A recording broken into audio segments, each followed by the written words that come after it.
All right, you're watching Africa's finest breakfast show, Newday on People's Television. You find us on channel 120 and also on Nikon Sat, just at 1i. You're seeing, and we're preferred in 52 countries. It's just that the gates are so blocked, too many boxes of gifts for somebody and I to contain.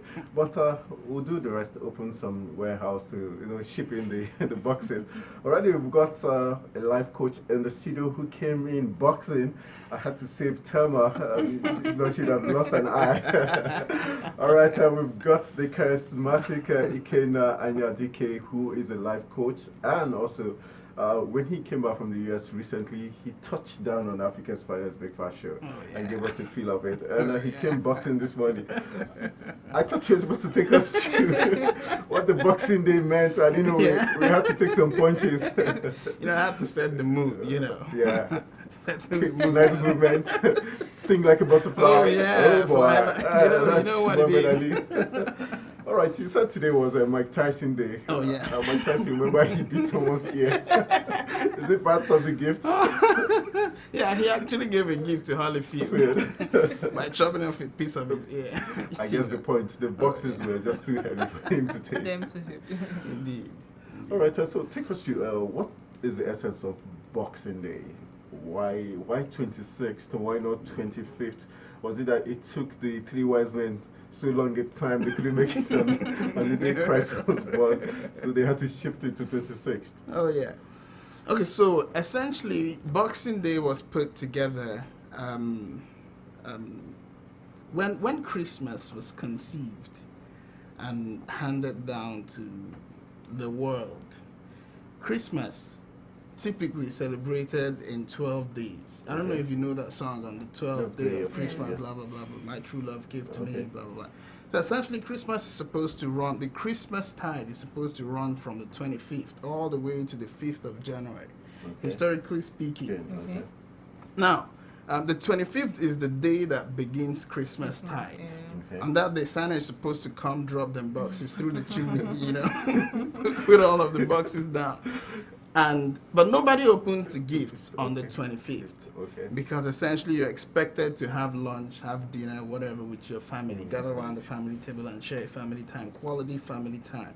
Then on the 26th, which is the Boxing Day, after all is said and done, the family gathers around the Christmas tree. And then they begin to open the boxes that came in on the 25th and before the 25th. So you open yours and you be like, hey, Mom, I got this. So everybody gets a box on that day. They unbox the boxes that were received on Christmas. And that's why the 26th is called Boxing Day. Okay. Yes. It's just unfortunate that people just had that misconception that it's all about boxing. Okay, do you have an idea how it originated in the first place, like the origin of that particular day? So I could take you through the whole history of Christmas, from the Germanic tribe all the way to the Berbers. When you say Germanic, are you talking about... Not Germany.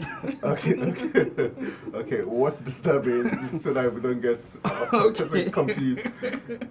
So, historically speaking, Christmas was, before the church came to the picture, the celebration was in honor of Saturnalia.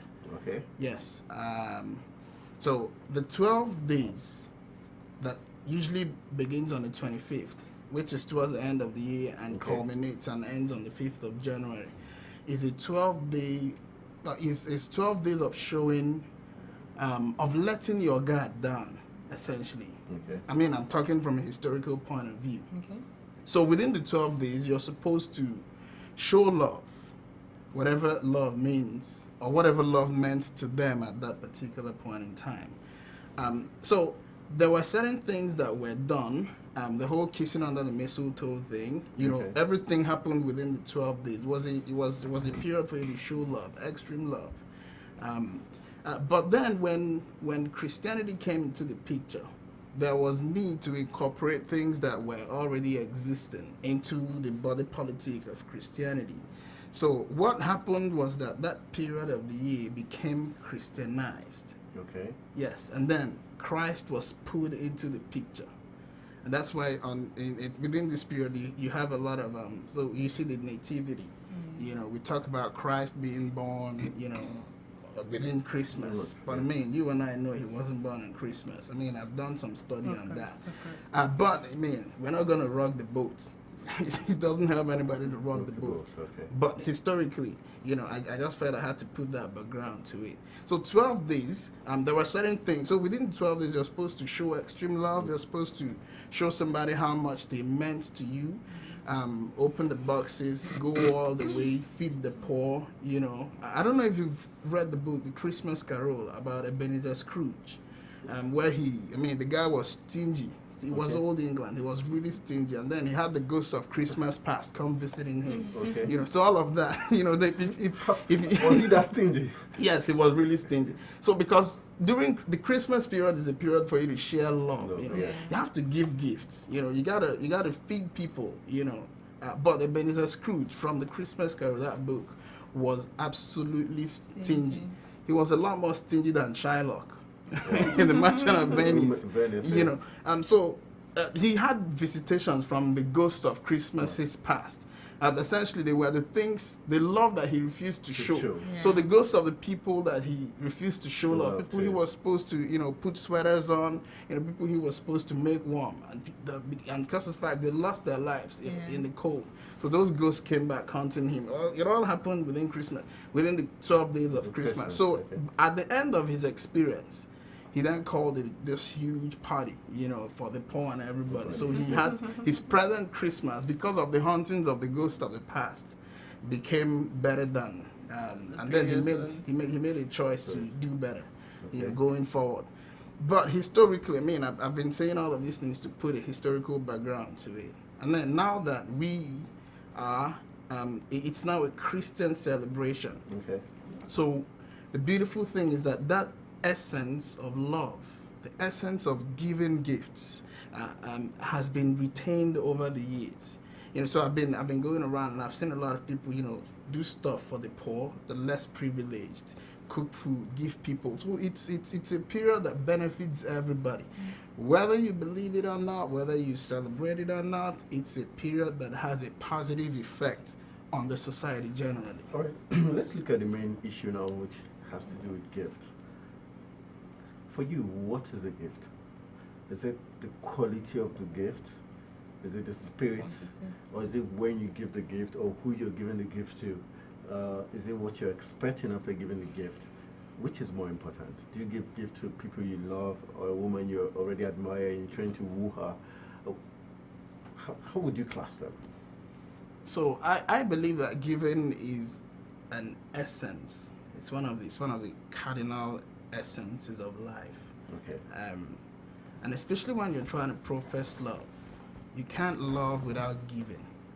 Both of them work hand in glove. You can't love without giving.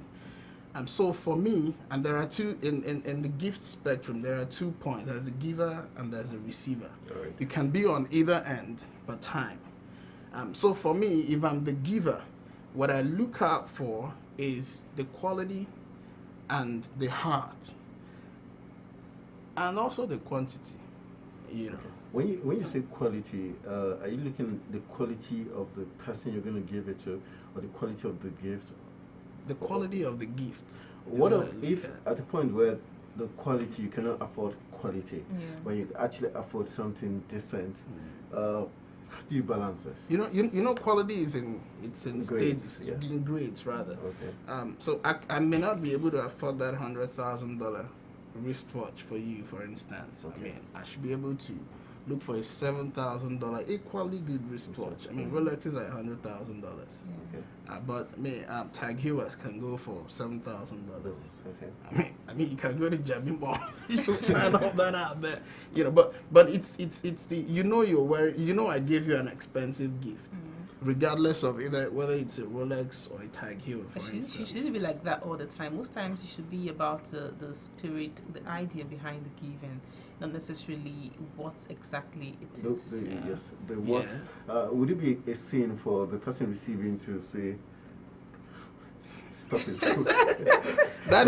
That is one way to kill a relationship or to kill a friendship. if you get a gift and you in India, I know that for a fact that when you get a gift, traditionally and culturally, you're not supposed to open the gift in front of the person who gave you the gift, just so that your reaction doesn't either encourage him or discourage him. So you get a gift, you wait. If you open it afterwards in your spare time and you be like, well, this gift isn't what I was expecting, the person doesn't get to see that disappointment and doesn't also get to see the joy, But it's also about the heart. I'm all about the heart as well. But then, if you're giving a gift to certain people in the society, there are certain classes of gifts that you can afford for certain classes of people. So wisdom is profitable to direct. You use wisdom in that regard. Okay. Yes. All right, now still talking about the spirit of giving. Would you say that we still have it, like looking at Nigeria now, looking at some non-governmental organizations who are probably giving during this period, and the fact that people give these days and want to put it on social media, would you say we have lost the purpose of giving by letting everybody know that we're actually giving? Yeah, so this has been an ongoing debate. In the Bible, Jesus said, if your right hand is giving, don't let your left hand know, and vice versa. So you do it in secret and everything. But I read something Paul Okoye of the P Square fame said. He said, whether you believe in secret giving or you believe in social media giving or whatever, the receiver needs whatever it is you're giving. So it's not about you putting it out on Instagram, Facebook, Twitter, talking about it. That is, you may have received your reward, that accolade that the society gives you, but the person you give that plate of food to has benefited. That's the essence. That's the key thing. Okay. So if you're out there shouting about it and you're actually doing the job, by all means, give the thing to the people. We don't care whether you want to put it out. Would you say it's generational change that has caused this recent change of not giving it secret but making it open? Is it why has things changed to that direction? So if you look at the trend of things, the society is evolving. Okay. And they said the only thing constant is change. Yeah. We have come, we're in a period of time where we have digital natives, kids that were born from 2000 and upwards, who are natives with the things that we came to learn. The social media is there. We're building communities, online communities. And for a fact, sociologically speaking, one of the things that people want is a sense of belongingness, something that ties them closer to the communities and then puts them in a certain light with the people that admire them or the people that hold them in value. Now, because of that evolution of society and the way we think, you can't expect, the way it used to be. It would be unfair to expect that the way it used to be, where before we had social media, Twitter, Facebook, and everything, it would be unfair to expect that same situation to repeat itself or to still remain the way it is. You can't legislate that. You can't. All right. Still talking about boxing and giving gifts now. There are some gifts that are known to be Greek gifts. I wanted to highlight that and also look at customized gifts and just already gifts on the shelf, which has more if impact when the receiver receives it. Customized gifts can be quite beautiful to receive.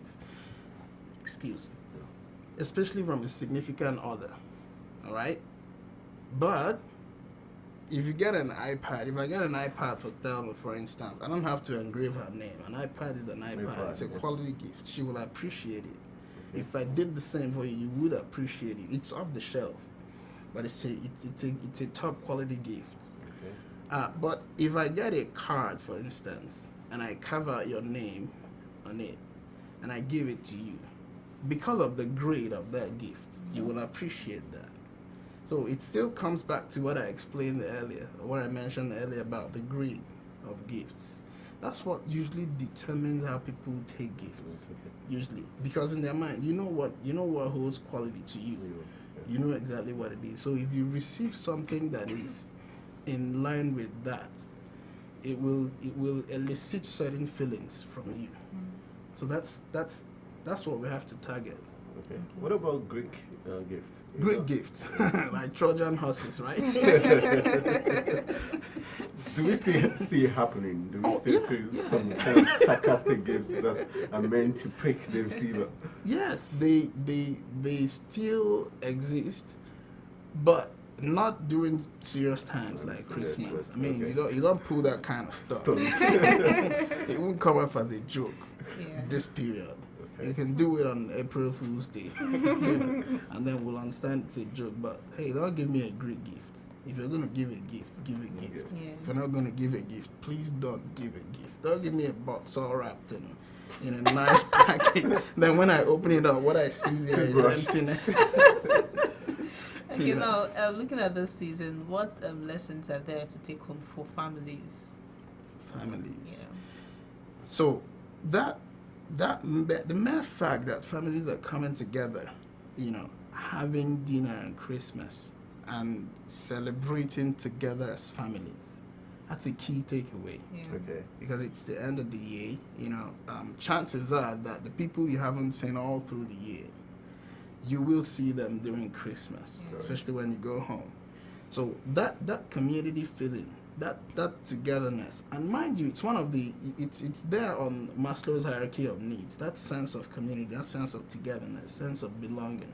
That is the key thing. That's the key takeaway that families ought to focus on this period. Communities of friends should also focus on that, because there's something about gathering together at the dinner table and eating together and sharing experiences. So that's the key takeaway. All right. Finally, before we let you go, we'd like you to tell us the kind of gifts for those that have not given out their boxes. The kind of gift you should give to a woman you're trying to woo. The kind of gift you should give to a wife, to a sister, to a colleague in the office, to someone who happens to be a mentor. So probably a very nice guest, regular on the breakfast show. The classes of gift and why those classes of gifts should be given. So for significant others, because of the fact, so the way Especially like a beautiful woman like Thelma will be a very good way to start. Make it easier. So let me make an assumption that you want to give a gift to your significant other, or your significant other wants to give a gift to you. This is not a one-size-fits-all thing. Okay. The significant other is expected to have known you over a period of time to be able to predict what would pique your fancy. A nice dress would do. A nice pair of shoes would do. Good quality pair of shoes. You got her that. Nice. She smiled when you said shoes. I definitely would love that. And she's got fantastic legs. So yeah, that would be good. so that's it. But for the office, Okay. for colleagues, there are certain gifts you give that elicit emotions that you don't want to elicit. So you got to be careful. You don't when- want or you that would you love don't it. want. Okay. That you don't Sending want. the wrong message. Yeah, sending the wrong message.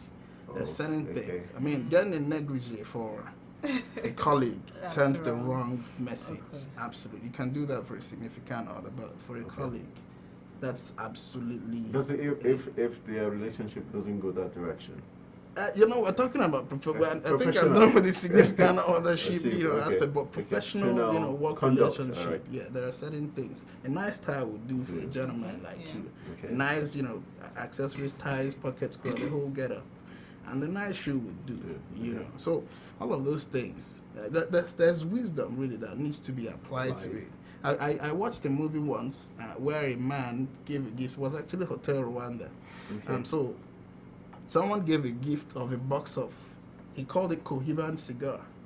Okay. So the gift was for a wealthy man. So he bought that pack of Cohiban cigar. I think he said it was about $100 or so. So he had it imported, and he gave the gift to the man. Now the man he was giving the gift to was a millionaire. He had a lot of money. He could But afford it. Yes, he could afford it. But there are certain things that wealthy men can afford, but it doesn't easily come to their minds. Yeah. So if you key into that, so he gave the man the Cohiban ticket. The guy brought out his stick and put it, he did the Yeah. whole thing. I was like, man, you hit the nail on the head. Oh. So Oh, a boy. gift like that, the man could afford it, but it didn't come to his mind, or it doesn't come to mind that easily. So if you be strategic to notice what someone might like, Right. someone might value, it may be little to them, but still valuable. Okay. That's some key message. All right, thank you very much. But we'd like you to send out your Christmas Happy New Year message to your family, friends, and entire viewers. All right, so everybody out there watching, this is from me to you, from my heart straight to your heart.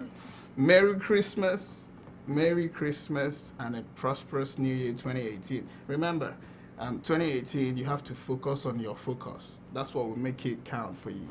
All right. All right, take away focus on your focus. All right, I want to say a big thank you to Ikenna and your DK for doing us awesome this morning. Coming to disabuse our mind as regards Boxing Day.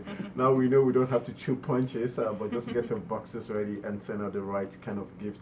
Like he has taken us to the perfect kind of gift for a beautiful woman like Thelma and other cool-headed persons, the right gift to give. All right, we'll be going for a quick break. When we come back, we'll be having a Rio Dari Atoye, who is a political analyst, to take us through his views as regards 2017 and what we should expect in 2018 in terms of realignment of political parties and associations.